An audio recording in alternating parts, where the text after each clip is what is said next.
부촌TV 1065회 6.25와 이승만 대통령 31회 제3부 서울수복과 대통령의 북진통일 행보 가운데 백선엽, 인엽 형제를 만나겠습니다.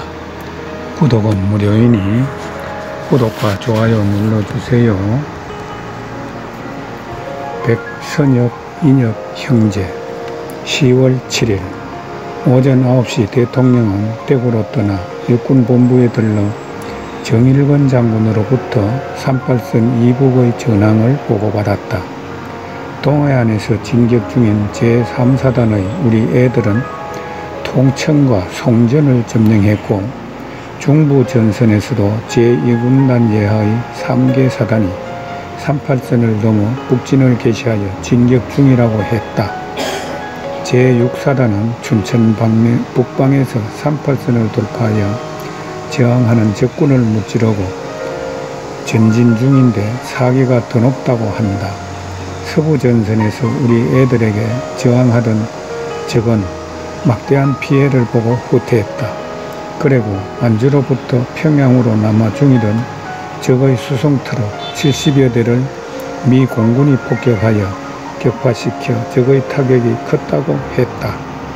대통령은 38선 이북에서 전개될 메가더 장군의 전략과 워커 장군의 전략을 여러 면으로 검토해온 정일권 참모총장의 견해를 심각하게 청취했다. 대통령은 정 장군과 비행기로 동부전선을 시찰한 후 서울로 비행하여 여의도에 내린 다음 경무대로 향했다. 서울시가지는 지난번에 왔을 때보다 훨씬 깨끗하게 정리되어 있었고 활기를 띠고 있는 것 같다. 여기저기 국군들이 시민들을 도와주고 있는 모습이 눈에 띄었는데 대통령을 보자 사람들은 손을 흔들며 만세를 불렀다. 경무대는 그동안 깨끗이 청소하여 그런 대로 정돈되어 있었다. 오후 늦게 신 국방장관과 백인엽 준장이 찾아왔다. 백인엽 장군은 이번 서울 탈환에 공을 세우고 승진하여 별을 달았는데 지난번 서울 한도식이 끝난 후 조병옥 내무장관과 함께 경무대를 찾아온 적이 있었다. 당시 서울 시내에는 아직도 전운이 가시지 않아 이곳저곳에서 연기같이 솟고 있었다. 대통령은 두 사람을 보자 서울이 지금 여기저기 불타고 있는데 진화 작업은 안 하고 무엇 때문에 멀쩡한 나를 불렀느냐고 호통을 쳐서 내보냈었다. 물론 대통령이 대구 방어에 최선을 다한 조 내무와 서울 탈환에 큰 몫을 한 17연대 100연대장의 공을 모를 리가 없었다. 아직도 불타고 있는 서울시의 진화 작업을 어서 서둘도록 하라는 동료였던 것이다. 오늘 백 장군이 지난번에는 조 내무와 함께 대통령의 칭찬을 받을 줄 알고 왔다가 혼만 나고 쫓겨났었다고 솔직하게 털어놓아 우리 모두 웃었다. 조 내무나 백 준장은 모두 세련된 것은 없지만 남자다운 태도와 대담하고 호탕한 기질 때문에 대통령의 사랑을 받는 것 같다. 신성모 국방장관은 백인엽 준장을 정보국장으로 임명했다고 대통령에게 보고했다.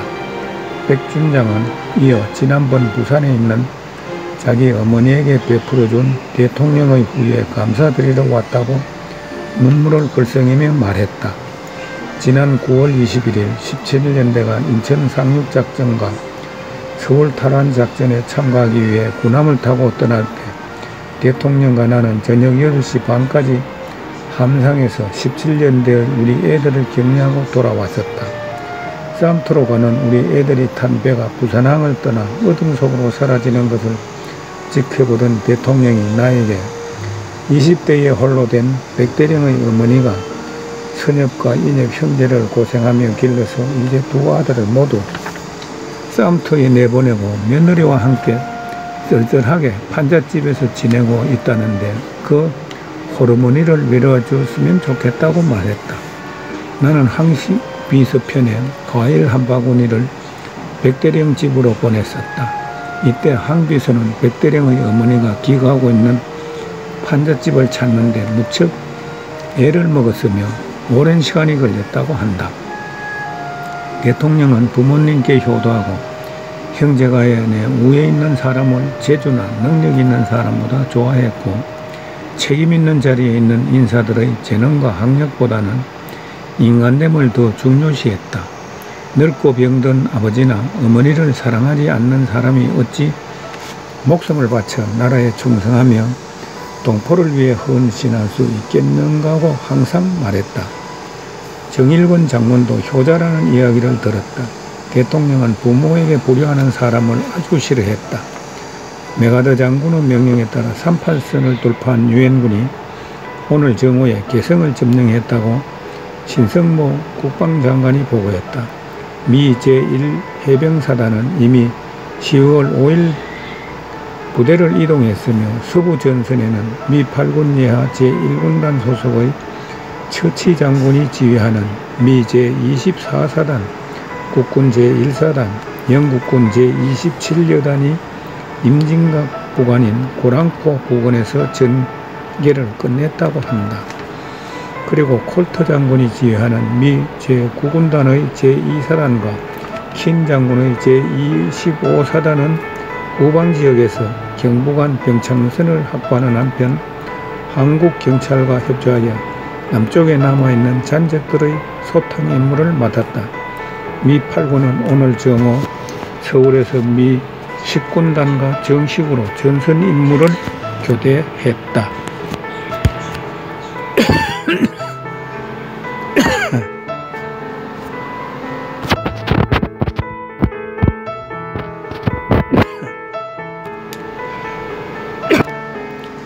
미 10군단 예하의 해병 1개사단, 한국해병대와 미 7사단은 인천과 부산에 집결, 원산 상륙을 준비하고 있다고 손원일 제독이 보고했다.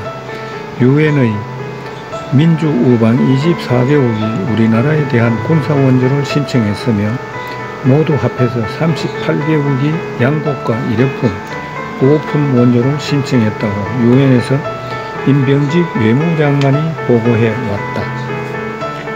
정기석 박사와 함석헌 씨가 찾아와서 공산당에게 진심으로 협조했던 죄가 무거운 부역자들은 대부분 도망쳐버렸고 남아있는 사람들은 살기 위해 억지로 부역했거나 협조한 사람들이니 관대하게 봐줘야 한다고 대통령이 건의했다.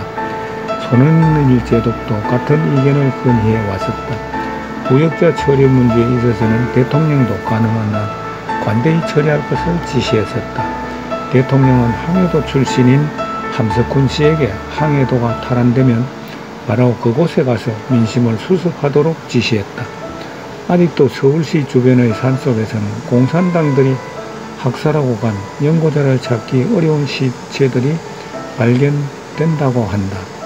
이와 같이 무참히 죽은 을 당하거나 납치된 인구는 수만 명에 달하리라고 하는데 전란으로 서울시의 인구가 줄었다는 보고다.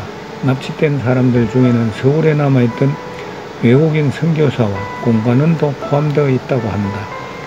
수도 방위를 담당하는 17년대가 그 임무를 수행하는 한편 서울시 여러 곳에서 청소 작업을 돕고 있다는 보고에 대통령은 크게 기뻐했다. 또한 대통령은 전쟁으로 인한 부상한 국민들을 치료해 주도록 지시했다. 보건부에서는 중환자를 서울대학병원에 입원시키는 한편 서울시 내 여러 곳에 치료소를 설치하였고 각 지방에도 전담의사를 파견할 것이라고 보고했다. 오늘 대통령을 크게 노하게 한 것은 공산군이 서울을 점령한 후 문화재에 불을 지르고 파괴 강탈해 갔다는 이병희 문화재관리국장의 보고였다. 대통령은 앞서 진주의 촉성루가 이번 전쟁에 소실되었다는 보고에 크게 침통해 했으며 서울 탈환 후 이 국장에게 문화재의 실태를 조사 보고하라고 지시했었다. 대통령은 촉성루 등 복원 가능한 문화재의 복구공사 계획을 세우도록 이 국장에게 지시했다.